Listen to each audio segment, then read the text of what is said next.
दिल्लीच्या जंतर मंतरवर सर्व काही सुरळीत सुरू होतं, पण आज सकाळी अचानक असं काही घडलं ज्यानं संपूर्ण देश हादरून गेला।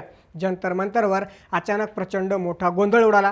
कोणाला काही समजण्याच्या आत दिल्ली पोलिसांचा एक भला मोठा ताफा आणि शेकडो CRPFचे सशस्त्र जवान जंतर मंतर मैदानावर दाखल झाले। छावणीचं रूप आलेल्या त्या मैदानात एकच खळबळ उडाली। पोलीस आणि जवानांनी तिथे उपस्थित असलेल्या आंदोलकांना आणि विद्यार्थ्यांना थेट धक्काबुक्की करायला सुरुवात केली। परिस्थिती क्षणार्धात तणावपूर्ण बनली। पोलीस थेट जंतर मंतरवरील त्या मुख्य स्टेजच्या दिशेने धावले, जिथे गेल्या 3 आठवड्यांपासून सोनम वांगचुक उपोषणाला बसले होते। स्टेजवर पोहोचताच पोलिसांनी तिथे बसलेल्या इतर आंदोलकांना बळजबरीनं बाहेर काढायला सुरुवात केली। त्यानंतर जे घडलं ते अत्यंत थरारक आणि संशयास्पद होतं।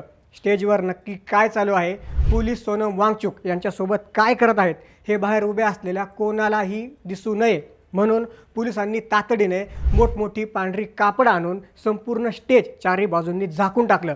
या पांढऱ्या कापडाच्या आड नेमकं काय सुरू होतं? मागच्या 21 दिवसांपासून उपाशी असलेल्या एका 60 वर्षांच्या वृद्धासोबत पोलीस काय करत होते हे कोणाला दिसत नव्हतं। बाहेर आंदोलक ओरडत होते, घोषणाबाजी करत होते, पण पोलीस आणि CRPFच्या जवानांनी आंदोलकांना बेदम धक्काबुक्की करत बाजूला सारत सोनम वांगचुक यांना अत्यंत बळजबरीनं स्टेजवरून उचललं आणि बाहेर उभे असलेल्या ॲम्ब्युलन्समध्ये कोंबलं। प्रत्यक्षदर्शी आणि आंदोलक अत्यंत संतप्त होऊन सांगत आहेत की पोलिसांनी सोनम सरांना एखाद्या गुन्हेगारासारखं थेट जमिनीवरून फरफटत नेलं। नक्की काय घडलं जंतर मंतरवर? सरकारनं एवढी दडपशाही कशासाठी केली आणि आता पुढे काय होणार आहे, जाणून घेऊया या व्हिडिओच्या माध्यमातून। नमस्कार, मी महेश आणि तुम्ही पाहताय थोडक्यात। सोनम वांगचुक यांना जंतर मंतरवरून अशा अत्यंत गुप्त आणि हिंसक पद्धतीनं का हटवण्यात आलं, यामागचं कायदेशीर कारण आता समोर आलं आहे। दिल्लीचे पोलीस उपायुक्त सचिन शर्मा यांनी दिलेल्या अधिकृत माहितीनुसार ही कारवाई दिल्ली उच्च न्यायालयाच्या आधीच्या निर्देशानुसार आणि डॉक्टरांच्या तातडीच्या सल्ल्यावरून करण्यात आलेली आहे। न्यायालयानं 16 जुलै रोजी एका जनहित याचिकेवर सुनावणी करताना स्पष्ट केलं होतं की प्रत्येक नागरिकाचा जीव अत्यंत मौल्यवान आहे। सोनम वांगचुक यांच्या जीवाला धोका निर्माण झाल्यास सरकारनं तातडीनं वैद्यकीय पावले उचलावीत। गेल्या 21 दिवसांपासून सुरू असलेल्या या कठोर उपोषणामुळे सोनम वांगचुक यांचं वजन तब्बल 9.5 किलोने घटलं होतं। डॉक्टरांनी स्पष्ट चेतावणी दिली होती की शरीरातील ग्लुकोज आणि फॅट संपल्यामुळे वांगचुक यांचा अंतर्गत अवयव निकामी होण्याचा म्हणजेच ऑर्गन फेल्युअरचा मोठा धोका निर्माण झाला आहे।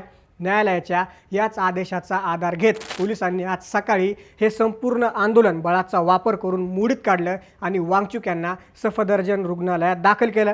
मात्र पोलिसांच्या या कारवाईची पद्धत इतकी अमानुष होती की तिथे उपस्थित असलेल्या महिला आंदोलक आणि विद्यार्थ्यांनाही मारहाण करण्यात आली। सोनम वांगचुक यांच्यासोबत सावलीसारखे उभे असलेले कॉकरोच जनता पार्टीचे संस्थापक अभिजीत दिपके यांनाही पोलिसांनी मारहाण करत ताब्यात घेतलं। सोनम वांगचुक यांना रुग्णालयात नेल्यानंतर आता या संपूर्ण प्रकरणात एक नवा आणि अत्यंत धक्कादायक पेच निर्माण झाला आहे। सोनम वांगचुक यांच्या पत्नी गीतांजली आंगमो या तातडीने सफदरजंग रुग्णालयात पोहोचल्या आहेत। त्यांनी इंस्टाग्रामवर एक पोस्ट शेअर करत पोलिसांच्या खोटेपणावर आणि सरकारच्या भूमिकेवर थेट आक्षेप घेतला आहे। गीतांजली आंगमो यांनी अत्यंत स्पष्ट शब्दात सांगितलं की काल रात्रीपर्यंत सोनम वांगचुक यांची प्रकृती स्थिर होती आणि त्यांना अशा प्रकारे बळजबरीनं रुग्णालयात आणण्याची कोणतीही वैद्यकीय गरज नव्हती। हे केवळ आंदोलन दडपण्यासाठी केलेली सरकारी कारस्थानं आहेत। त्यांनी डॉक्टरांना आणि प्रशासनाला थेट इशारा दिला आहे की माझ्या वांगचुक यांच्या कुटुंबाच्या किंवा गेल्या 20 दिवसांपासून त्यांच्या प्रकृतीवर देखरेख ठेवणाऱ्या आमच्या वैयक्तिक डॉक्टरांच्या लेखी संमतीशिवाय त्यांना तोंडावाटे किंवा नसांवाटे कोणतंही औषध, ग्लुकोज किंवा रासायनिक पदार्थ दिले जाऊ नयेत। पत्नीच्या या भूमिकेमुळे आता वांगचुक यांच्यावर जबरदस्तीने उपचार करण्याच्या आणि उपोषण तोडण्याच्या पोलिसांच्या प्रयत्नांना मोठा चाप बसला आहे।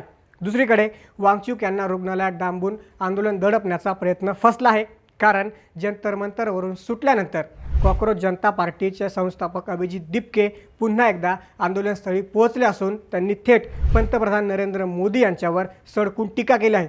दिपके यांना आपल्या भावना आवरता आल्या नाहीत। अश्रू अनावर झालेल्या अवस्थेत ते म्हणाले की भारताच्या इतिहासात नरेंद्र मोदींसारखा हुकुमशहा आणि वाईट पंतप्रधान कधीच झाला नाही। हा माणूस इतका निर्दयी आहे की आपल्या हक्कांसाठी लढणाऱ्या विद्यार्थ्यांवर लाठीचार्ज करतो।